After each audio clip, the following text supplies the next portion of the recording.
दिनै गिबि थारमाने बे खारिजा माबानि प्राइमारिनि सिङाव मोनफ्रोमबो सुपायाव दिनै जों माबाबाय फोसावथिं मेल खुंबाय मोनफ्रोमबो सुपायाव जोङो हाबनानै जों रायजो राजाफोरनि जिखिनि खहारि रायजोफोरनि जिखिनि उत्साह बेखिनिखौ नुनानै खोब गोजोननाय मोनदों जे दिनै गासै रायजो राजाफोरनि साननाय हनायखौ दिनै दांग्रोमना मोनबाय गासैबो गाव गावनि भाबफोरखौ प्रकास खालामबाय जे फैगौ जिथु माबा बिसायख'थि बे बिसायख'थियाव बिथांमोना गासैबो आरोबाव खेबसे प्रमद बर' बिथांखौ प्रमद बर'नि दैदेननाय खामानि दामानिखौ मोजां मोननानै प्रमद बर'नि माखासे आसनिफोरखौ मोजां मोननानै दिनै प्रमद बर'खौ आरो खेबसे चिफ जाबावनायखौ गासैबो लुबैनाय माबाखौ बाथ्राफोरखौ बेखौ जों मिथिनो मोनदों आरो गासैबो बे बाथ्राखौनो जोंनो फोरमायदों आरो जिहेतु समाजनि गुबुन गुबुन जायगाफोराव केम्पेनिं हाबाफारिया सोलिगासिनो माबायदि रायजोफोरनि अनसायनायखौ मोनदों आरो नोंथांनि जेननाय देरहानायनि बिथिङाव माबायदि दा आङो जिथु माबादों जोंनि रायजो राजानि अननाय मोनफ्रोमबो जाथि जनगोष्ठि मोनफ्रोमबो जाथि जनगोष्ठिनि गोबां मानसियानो बांसिन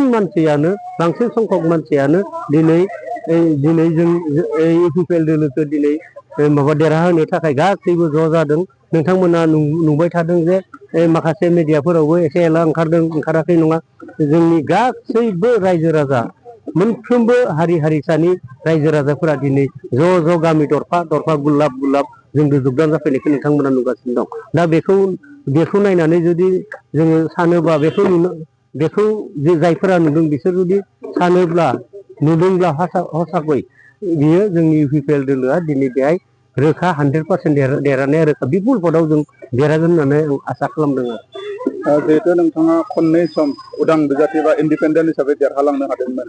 गोबां रायजो राजाफोरनि मददाव बे खेबाव रायजो राजाफोरखौ मा खावलायनो सानदों दिनै रायजो राजाफोरखौ आं बेखौनो खावलायगोन आरो रायजो राजाफोरा मोनसे बेनो बांसिन उत्साह जानायनि मोनसे कारना नैबेबो जे आं थांनाय दिनफोराव आङो उदां बिजाथि महरैसो आङो रायजो राजानिफ्राय आङो अनसायनाय मोनदोंमोन बा रायजो राजाफोरा आंखौ प्रतिनिधित्व MCLA बानायदोंमोन खेबनै दा बे खेबनै टार्मसआव आंनि जिथु नाजानाय आंनि जिथु रायजोफोरजों फोसावदिं मेल खुंनायफोराव हारसिं बेक्ति हिसाबै आङो बहुदखिनि खस्थ' मोननाय आं अनुभब खालामदोंमोन दिनै खिन्थु आं नुबाय मा जोंहा दल जिहेतु जोंहा प्रमद बर' दैदेननाय जिथु इउपिपिएल दल बे इउपिपिएल दलनि जिथु मुं बिसोरनि मावनाय दांनायनि माखासे माबाफोरखौ नुनायजों लोगोसे आरो रायजो राजाफोरा जिहेतु आंखौ बबेबा मोनसे दोलोनि टिकेट मोनजानाय लुबैबाय थादोंमोन दिनै बे दोलोनि आं टिकेट मोननायाव गासै रायजो राजाफोरानो रंजाखांनाय मोनदों आरो गासै रायजो राजाफोरानो दिनै लोब ओंखारबोनानै दिनै आंखौ देरहाहोनो थाखाय नाजागासिनो दं नोंथाङा देरहासार जायोब्ला मथनगुरि समष्टि आरो रायजो राजाफोरखौ लानानै माबायदि खामानि मावलांनो सानो दायो जोंनि मथनगुरि समष्टिनि जिथु रायजो राजाफोर गासैबो मिथिखागौ आं माबायदि खामानि मावो आरो दिनै रायजो राजानि थाखायनो जों दिनै दोला इउपिपिएल दोला रायजो राजानि थाखायनो खामानि मावनाय दोल बेखायनो बे दोलनिनो आङो जिहेतु सासे प्रतिनिधि जागोन बे प्रतिनिधिनि जिथु खेमथा जिथु अधीनाव जिखिनि खामानि आं मावनो हायो बेयाव बेनि माबायाव सिङाव जिखिनि आं मावनो हानायनि गेजेराव रावखौबो बन्सित खालामाबालासिनो आं खामानि मावगोन होननानै रायजो राजाफोरा आसा थिदों आरो रायजो राजाफोरा बेखौनो मिथिगौ जे आङो मावगोन।